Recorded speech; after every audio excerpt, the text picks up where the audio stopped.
29 सितंबर को एक बुजुर्ग सामूहिक भोज में खाना खाने जाते हैं।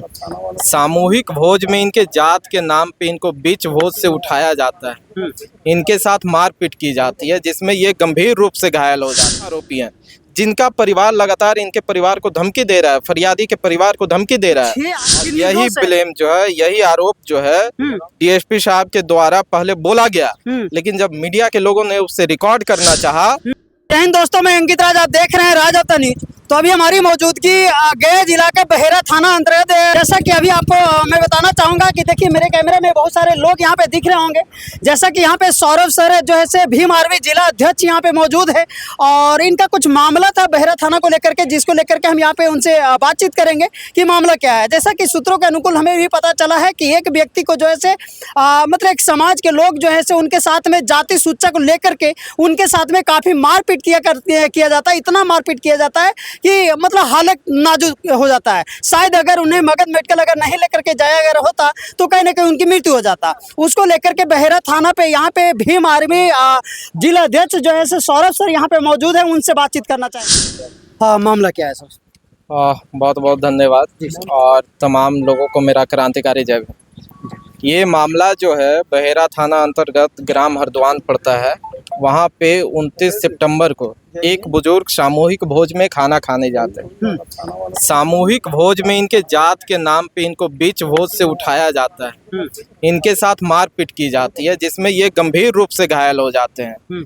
मगध मेडिकल में ये लगभग एक हफ्ता भर्ती रहते हैं। 29 तारीख की घटना को 1 अक्टूबर को दर्ज किया जाता है बहेरा थाना में, और 1 अक्टूबर से आज तक एक भी जो है 12 लोगों को नामजद एफआईआर में किया जाता है। एक भी आरोपी को गिरफ्तार नहीं किया गया। अभी तक एक भी आरोपी को गिरफ्तार नहीं किया गया। बड़ी बात यह है कि उन 12 आरोपियों में से जो 6 मुख्य आरोपी हैं, जो लगातार पीड़िता को धमकी दे रहे हैं, उनके परिवार को धमकाने का काम कर रहे हैं, कभी जो है उनको पैसा लाकर देने का काम कर रहे हैं कि लोभ लालच में कैसे भी आकर केस कंप्रोमाइज कर ले। अच्छा, जब ये परिवार नहीं डिगा, नहीं हिला, भीम आर्मी ने इनको सपोर्ट सहयोग किया, तो जो है वो लोग फर्जी तरीके से पहले तो जो पीड़िता हैं, जो 70-75 वर्ष की आयु है जिनको, उनको जो है लड़की के मामला में पॉस्को एक्ट में छेड़खानी के मामला में फंसाने का प्रयास किया, जबकि वैसा मामला था या नहीं था? बिल्कुल नहीं था। आप समझिए 75 वर्ष की बुजुर्ग क्या छेड़खानी करेंगे? अच्छा। वो भी बच्ची के साथ, जो ये लोग ब्लेम कर रहे हैं।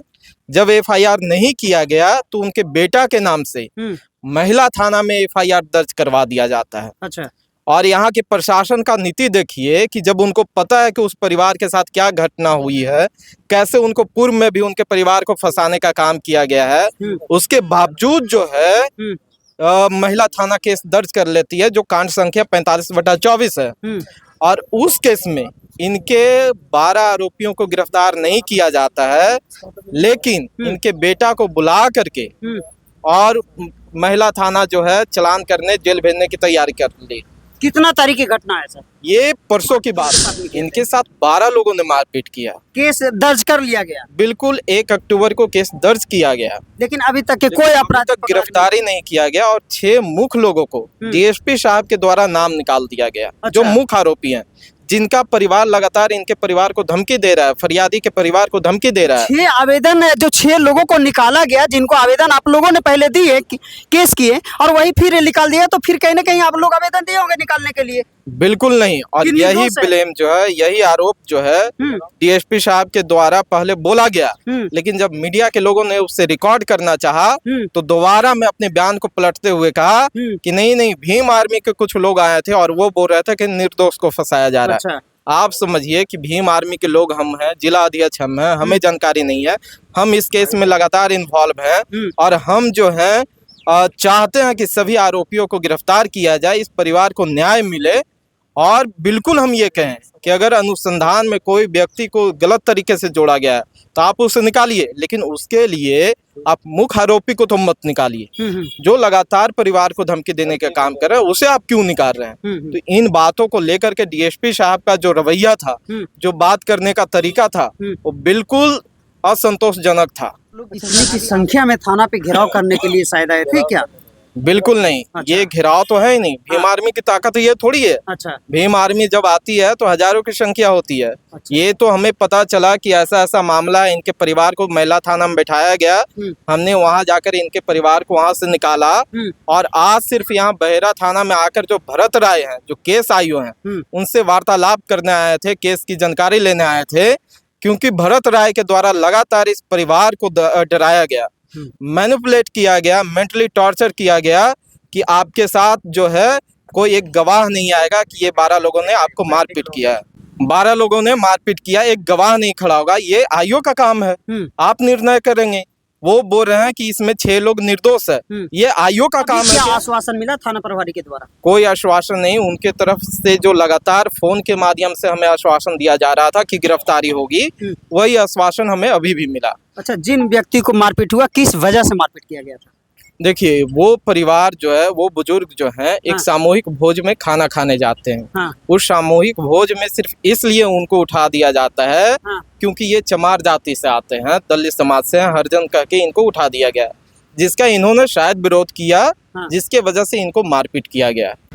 रेडी जी सर, ये जो अभी मामला यहाँ पे अभी थाना में आप लोग बहेरा थाना आए थे, मामला क्या है जो इतना मतलब समझिए आप लोग इस तरीका से इकट्ठा होकर के कहने के यहाँ पे? मामला है जाति उत्पीड़न का, जो हमारे देश में वर्षों से चला आ रहा है और वही आज बहेरा थाना का भी मामला है। 29 सितंबर को इस तरह की घटना हुई थी। हम लोग मगध मेडिकल में भी देखने गए थे। बुजुर्ग की हालत नाजुक थी, वो कहिए कि अभी स्वस्थ हैं, गनीमत है। उनको तो समझिए कि मार कर फेंक दिया जाए। लेकिन आज जो मामला थाना में हम लोग पहुँचे हैं, डीएसपी से बात हुई, ये सीधा है कि वो अपराधी पक्ष से मिले हुए हैं और 6 नामों को हटा दिया गया। वैसे आरोपी को जो मारने में, सर फाड़ने में उनका हाथ था, वो थे। लेकिन आज हम जिस तरह यहाँ थाना में आए और जो रवैया है, ये बड़ा ही दुर्भाग्यपूर्ण है हमारे देश के। क्योंकि कानून व्यवस्था में आप यहाँ पे ये भी पता चला होगा कि पीड़ित परिवार के ऊपर पॉस्को एक्ट लगाया गया था बुजुर्ग के ऊपर पहले, लेकिन थाना में केस नहीं लिया गया।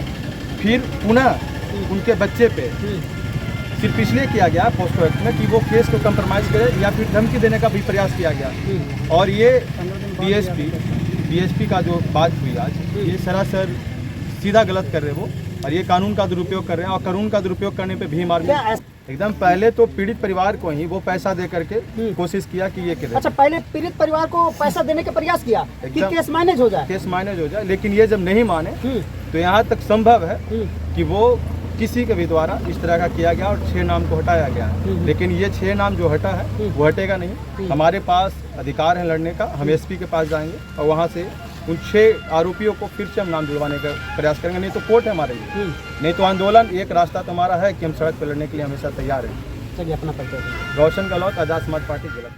अभी जो यहाँ पे सर मामला ये आ रही है कि जाति सूचक को लेकर के आज भी हमारे देश में, आज भी हमारा जो स्वतंत्र भारत है, आज़ाद भारत है, इसमें कहीं ना कहीं आज भी अगर जाति सूचक बात को अगर लेकर के कहीं ना कहीं किसी को उत्पीड़न किया जाता, मारपीट किया जाता है, तो ये कहाँ तक सही है और क्या कहना चाहिए? सबसे पहले पत्रकार महोदय आपको धन्यवाद कहना चाहूँगा। जी सर। 29 सितंबर की ये घटना है, जब ये एक बुजुर्ग व्यक्ति को मारा गया, वो लोग बहुत परेशान हो गया और थाना में आया और उसके बाद में यहाँ से इंजरी काट कर दिया गया, मेडिकल इनको भेजा गया। लेकिन एफआईआर जो है बाद में होने की प्रक्रिया हुई। जब एफआईआर के लिए आवेदन दिया गया यहाँ पे, तो एफआईआर एकदम से नहीं हुआ। ठीक है, इसमें हमने अपने प्रदेश अध्यक्ष से संपर्क किया, जौहर आज़ाद जी से। उन्होंने पूरा रिपोर्ट मांगा हमसे, उसका जो हुआ था इंजरी, उसका मैंने वीडियो फोटो भेजा और उसके बाद में जो व्यक्ति मारा उस आवेदन का मैंने कॉपी भेजा कि सर इन लोगों ने ऐसा किया है। फिर उन्होंने बिहार डीजीपी को जो है टैग किया। फिर उसके बाद में उधर से जवाब आया कि कार्रवाई की जा रही है। तब जा कर के एसपी महोदय को भी खबर हुई और तब जा कर के ये एफआईआर हुआ। तो सबसे पहले यहाँ एफआईआर ही नहीं हो रहा था। अच्छा, एफआईआर भी नहीं लिया जा रहा? नहीं, बहुत मुश्किल से। मैं जब इसमें अपने प्रदेश अध्यक्ष को बताया हूँ, फिर प्रदेश अध्यक्ष बिहार डीजीपी को टैग किए हैं, तब जा कर के कार्रवाई करने की बात हुई और आवेदन लिया गया और एफआईआर हुआ है। उसके बाद में श्रीमान पीड़ित व्यक्ति को लगातार विपक्षियों के द्वारा जो है दबाव और प्रेशर दिया गया। यहाँ तक कि मेडिकल में जाकर के उन लोगों ने कहा कि कंप्रोमाइज़ कर लो, गलती में ऐसा हो गया, आप पैसा ले लो, कुछ भी करो। जब ये लोग नहीं तैयार हुआ, 15 दिन तक लगातार कोई कार्रवाई नहीं हुई। उसके बाद में देखा कि ये व्यक्ति जब नहीं मानेगा, तब एक झूठा केस, एक झूठा आवेदन जो है 75 वर्ष उसी बुजुर्ग व्यक्ति के ऊपर में छेड़छाड़ का आवेदन दिया गया। जब ये यहाँ नहीं वो हुआ तो महिला थाना में फिर उसके बेटे के नाम से किया गया। मतलब किसी तरह मतलब पीड़ित परिवार प्रेशर प्रेशर हो जाए। प्रेशर प्रेशर ये सच्चाई है, प्रेशर। और अभी डीएसपी महोदय से बात हो रही थी, वो मीडिया में जो है नहीं आ सका क्योंकि उन्होंने बात अपना बयान बदल दिया, लेकिन सच्चाई है कि वो ये कह रहे थे कि अगर ये पीड़ित व्यक्ति छेड़छाड़ वाली जो बात है लड़की की, अगर ये कहीं ना कहीं गलत है तो फिर वो 12 आदमी भी गलत हैं, उसमें 6 ही आदमी ठीक हैं। ये बात वो कह रहे थे, बाद में उन्होंने अपना बयान बदल दिया।